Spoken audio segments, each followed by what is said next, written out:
Bueno, invitamos ahora a la doctora Silvia Peraquia, penalista y además integrante del jury de enjuiciamiento en la provincia de Tucumán.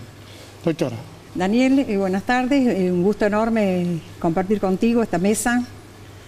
Daniel, tu trayectoria profesional es intensa, de altísima calidad y diversa.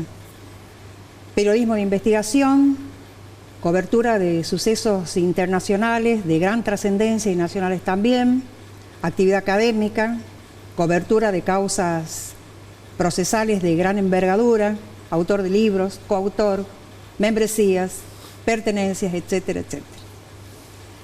Te pongo en contexto para hacerte unas pocas preguntas. Periodismo de investigación, es decir, Daniel Santoro, investigador a nivel del periodismo. ¿Cuál es el objetivo de la investigación periodística, Daniel? La prensa en las democracias hasta los 90 tenía tres funciones: informar, formar y entretener.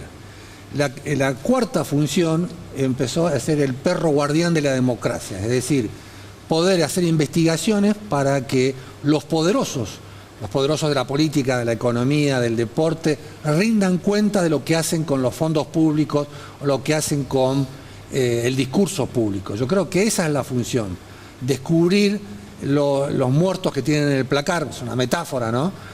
Todos estos poderosos en la Argentina, en las provincias, en las ciudades, a todos los niveles. Siempre hay historias que se ocultan, que va más allá de lo informativo, de la noticia del día a día, y ahí lo que hace falta es saber conocer técnicas de investigación, saber acceder a bases de datos rápidamente, usar estas nuevas leyes que tenemos a nuestra disposición para ponerlo en los ojos de la opinión pública y que sea la opinión pública la que decida, si elige, si vota o no vota, y para que se forme opinión. Nosotros no somos jueces ni somos fiscales, solamente somos periodistas que tratamos de acercarnos a la verdad. Bien, ahora, en un Estado de Derecho, la actividad investigativa de hechos de corrupción es algo propio de la justicia también. Este gran desarrollo que ha tenido el periodismo de investigación, no solo en América Latina, sino en el mundo entero, ¿tiene que ver con alguna falla de los sistemas judiciales? Sí, ¿Cómo coexiste una investigación periodística con una investigación judicial?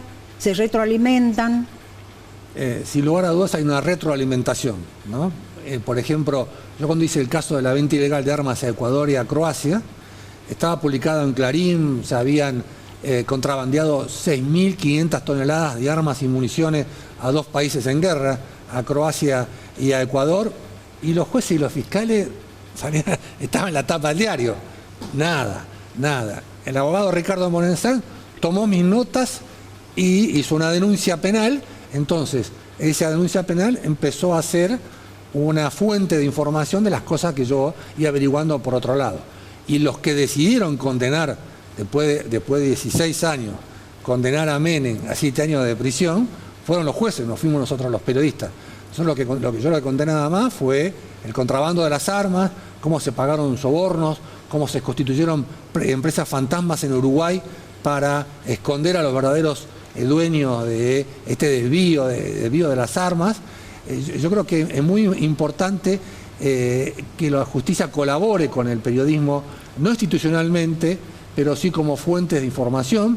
Obviamente se genera un vínculo de confianza con jueces y fiscales, a los cuales off the record nos cuentan qué es lo que va pasando en una causa judicial. No cuando hay secreto de sumario, sino en otras oportunidades. Los periodistas vamos aprendiendo, porque nosotros no tenemos los conocimientos jurídicos que tienen ustedes, los abogados, para conocer una causa, pero después de tanto tiempo realmente vamos adquiriendo una expertise y además, sobre todo los fiscales, doctora, los fiscales saben que cuando los jueces cajonean las causas, que yendo con un requerimiento de instrucción al periodismo, difundiéndolo, el tema va a estar dentro de la opinión pública y los jueces no van a usar la congeladora ni la heladera para congelar la causa, sino que van a tomar las decisiones que ellos quieran en el sentido que sea, pero que no van a planchar la causa. O sea, de alguna manera el periodismo de investigación pone en jaque a la justicia.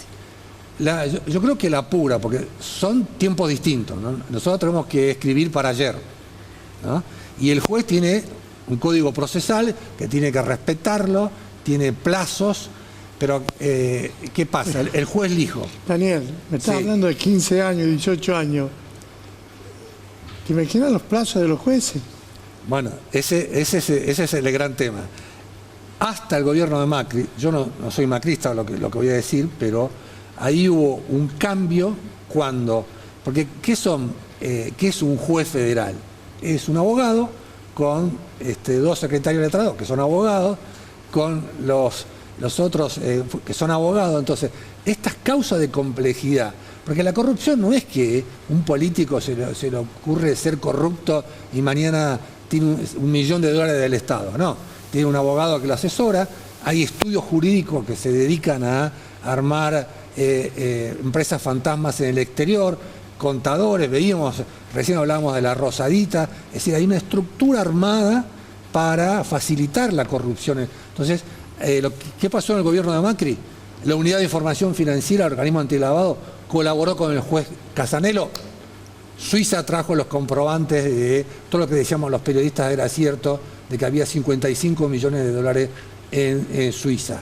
La Oficina Anticorrupción presentaba pedidos, se presentó como querellante. La FIP trajo cosas que los periodistas no accedemos, que son las declaraciones impositivas de Lázaro Báez, que están amparadas por el secreto fiscal. Y, consecuencia de eso, Lázaro Báez tiene más condena por evadir impuestos y por emitir facturas truchas, ¿no? Bien. Cuando el periodismo, cuando el Poder Judicial o la justicia investiga a través de sus órganos naturales, ¿no es cierto?, que es el Ministerio Público Fiscal, tiene códigos, tiene procedimientos, tiene reglas claras, ¿no es cierto? Cuando el periodismo investiga, ¿cómo investiga, si es que podemos saber? Bueno, primero nosotros, un veterano como yo, tengo una red de informantes en todo el Estado argentino, ¿no? Jueces, fiscales, policías, diplomáticos. Bueno, el ex embajador Adolfo Saracho, que era tucumano, era una gran fuente de información de los periodistas que cubríamos Cancillería sobre temas nucleares. Entonces esa red nos pasan alertas. Uno tiene que estar siempre, no tiene que tener una actitud burocrática dentro de una redacción, sino una cosa de dudar. Cuando yo empecé a estudiar periodismo, me decían, si tu mamá te dice te quiero, compruébalo, ¿no? Esa era la idea de suponer que alguien está ocultando antes. Y ahora tenemos estas leyes que hablábamos antes, más las bases de datos, donde tenemos acceso a las bases de datos de antecedentes comerciales como Gnosis, o que nos permiten rápidamente juntar información. Las declaraciones juradas de bienes de los funcionarios nacionales son una fuente de toneladas de datos que tenemos los periodistas. Entonces, todo ese tipo de cosas.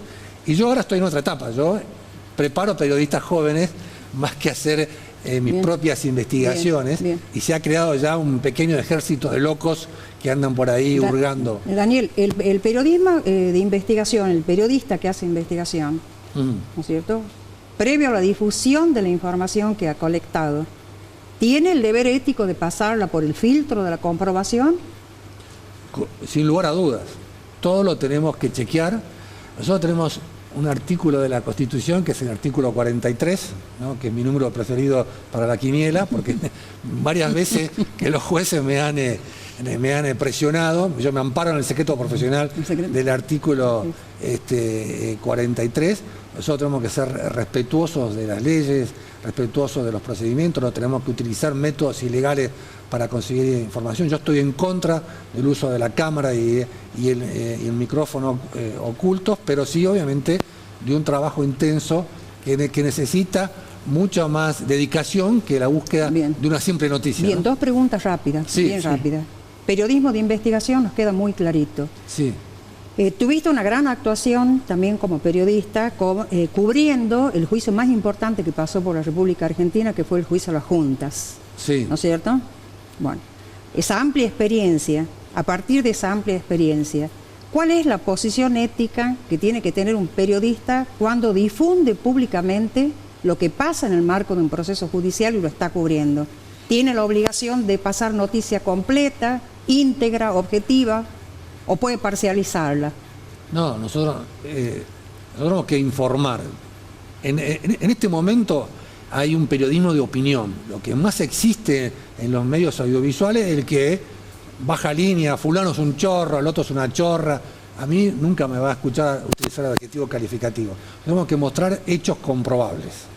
Te pregunto para esto, cuando vos dijiste que estás contra de las grabaciones, contra las filmaciones, pero si no hubieran sido por esas filmaciones, la Rosadita no se hubiera aclarado muchas cosas en la Argentina. Y esas filmaciones se las obtienen de forma ilegal, no legal. Primero, hay excepciones a mi regla muy estricta. Bueno. Hay excepciones. Por ejemplo, una vez Telenoche Investiga tenía que demostrar el abuso a niños con síndrome de Down en una guardería. Entonces, una periodista simuló ser enfermera, la contrataron y con una cámara oculta, no sé si ustedes se acuerdan del caso. Entonces, en ese caso no había otro mecanismo que no fuese usar una cámara oculta, digamos. Son las excepciones. El caso de la Rosadita es un misterio de dónde apareció, porque esa era la cámara de seguridad interna de esta financiera de Láscar y de Fariña, ¿no? ¿Cómo sale?